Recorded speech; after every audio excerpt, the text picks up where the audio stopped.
ডিভাইনছন friends, মই কম্পি GS friend এগৰাকী নিউমাৰলজিষ্ট। আজি মই আপোনালোকৰ লগত এটা ইম্পৰ্টেণ্ট বিষয় শ্বেয়াৰ কৰিব আহিছোঁ। আৰু বিষয়টো হৈছে মোবাইল নাম্বাৰ নিউমাৰলজি।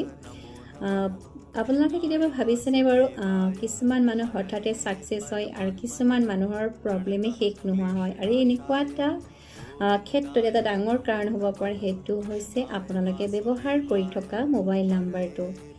কাৰণ নিউমাৰলজি মতে মোবাইল নাম্বাৰ থকা প্ৰতিটো সংখ্যাৰ প্ৰত্যেকটো ডিজিটৰ এটা ভাইব্ৰেশ্যন থাকে। যদি সেই সংখ্যাৰ আমাৰ লাইফত ইম্পেক্ট পেলায়, যদি হয় সংখ্যাটো সেই মোবাইল নাম্বাৰটো যদি আপোনালোকৰ কাৰণে হিতকৰ হয়, তেতিয়াহ'লে কেৰিয়াৰ ক্ষেত্ৰত গ্ৰ' হ'ব, মানি ফ্ল' বাঢ়িব, তাৰোপৰি আপোনাৰ ৰিলেশ্যনশ্বিপবোৰ ইম্প্ৰুভ হ'ব।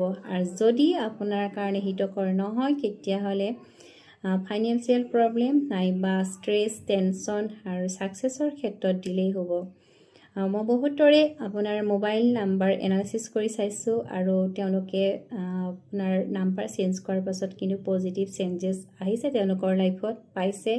গতিকে আপোনালোকৰ যদি আপোনালোকৰ লাইফত এনেকুৱা এটা ফেচ কৰি আছে প্ৰব্লেম, তেতিয়াহ'লে আপোনালোকে মোবাইল নাম্বাৰটো চেক কৰি চাব পাৰে। আৰু যদি ইণ্টাৰেষ্টেড মোক কণ্টেক্ট কৰিব। ধন্যবাদ।